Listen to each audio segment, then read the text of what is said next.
ان فتنوں میں ایک فتنہ ذات باری تعالیٰ کا انکار ہے، اور یہ فتنہ نیا نہیں ہے بلکہ صدیوں پرانا ہے، لیکن ان کے وار اور طریقہ کار بدل رہا ہے۔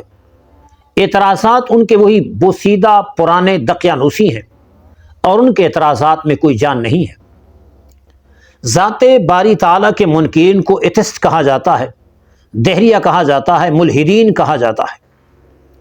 سوال یہ ہے کہ ملحد، ایتھسٹ اور دہریہ کیا نقطہ نظر رکھتا ہے؟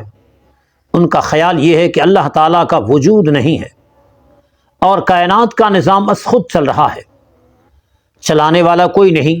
لوگ پیدا ہو رہے ہیں، لوگ مر رہے ہیں، لوگ آ رہے ہیں، جی رہے ہیں، موسم بدل رہے ہیں، سورج نکل رہا ہے، چاند نکل رہا ہے، ستارے چمک رہے ہیں، یہ پورا نظام کائنات از خود چل رہا ہے۔ یہ عقل کے کوری اتنا نہیں سمجھتے کہ دنیا میں ایک تن کا ایک پتا بھی جب تک آپ جگہ سے نہ ہلائے تو وہ از خود نہیں ہلتا، تو اتنا بڑا نظام کائنات از خود کیسے چلتا ہے؟ ان کو ایتھسٹ کہا جاتا ہے، ملحدین کہا جاتا ہے۔ ملحد کے لفظ میں اگر آپ غور کریں تو ملحد الحاد سے ہے، اور الحاد کا معنی ایک طرف ہونا، ایک سائیڈ پہ ہو جانا۔ چونکہ یہ بھی مسلمانوں سے، اہل اسلام سے ایک سائیڈ پہ ہو گئے، اس لیے ان کو ملحد کا نام دیا گیا۔ قرآن مجید میں رب کریم جل شانہ نے لفظ الحاد کو استعمال فرمایا، ارشاد فرمائے ان الذین یلحدون فی آیاتنا، فرمائے وہ لوگ جو ہماری آیتوں میں الحاد کرتے ہیں، یعنی کج روی کرتے ہیں، ٹیڑھا پن ہماری آیتوں میں اختیار کرتے ہیں، ان کا ایک نام دہری ہے۔ چونکہ دہر زمانے کو بولتے ہیں، اور دہری زمانے والے، ان کا خیال یہ ہے کہ یہ زمانہ خود بخود چل رہا ہے، چلانے والا نہیں، اور کائنات کا نظام از خود آٹومیٹکلی چل رہا ہے۔ اللہ تعالیٰ کی ذات کے یہ منکر ہیں، حالانکہ اللہ پاک جل شانہ نے ان کے اس خیال کو قرآن میں رد فرمایا۔ وما یہلکنا الا الدہر، ہمیں صرف زمانہ موت دیتا ہے، زمانہ مارتا ہے، زمانہ ہی سب کچھ کرتا ہے۔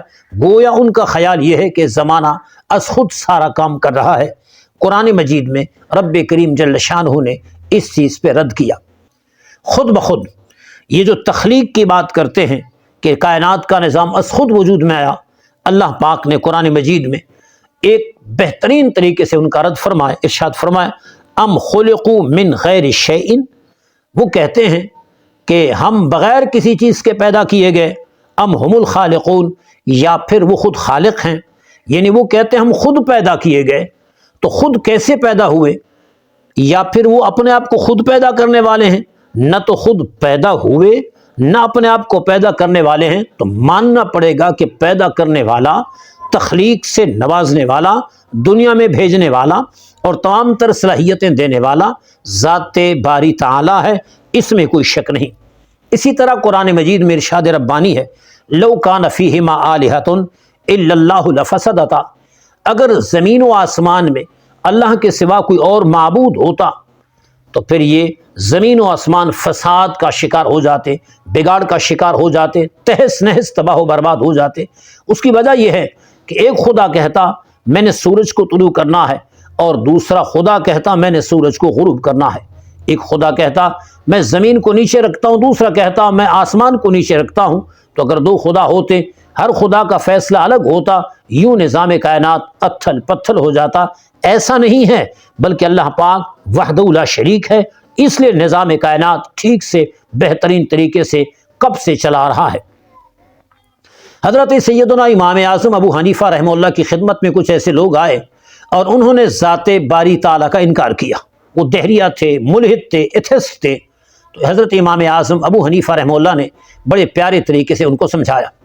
فرمایا کہ اگر ایک کشتی رواں دواں ہو، جس میں سواریاں ہوں، جس میں کشتی بان ملاح نہ ہو، اور دریا میں ہر طرف لہریں ہوں، اور دریا میں طوفانی کیفیت ہو، تو کیا وہ کشتی منزل مقصود تک خیریت سے پہنچ سکتی ہے بغیر ملاح کے، بغیر کشتی بان کے؟ سب نے کہا ایسا نہیں ہو سکتا، کشتی چلانے کے لیے کشتی بان ضروری ہے، ملاح ضروری ہے۔ امام اعظم مسکرائے، آپ ان سے مخاطب ہوئے، فرمایا جب ایک کشتی منزل مراد تک از خود نہیں پہنچ سکتی بغیر ملاح کے، تو اتنا سارا نظام کائنات از خود کیسے چل سکتا ہے؟ آخر ہے کوئی بنانے والا، ہے کوئی چلانے والا۔ تو دور حاضر کے ان فتنوں میں اگرچہ بہت سے فتنوں نے سر اٹھا رکھا ہے، سب سے بڑا فتنہ ذات باری تعالیٰ کا انکار ہے، اور یہ نیا فتنہ نہیں ہے بلکہ مدت مدید سے چلا رہا ہے۔ اس فتنے سے اللہ پاک ہم سب کے ایمان و عمل کی حفاظت فرمائے۔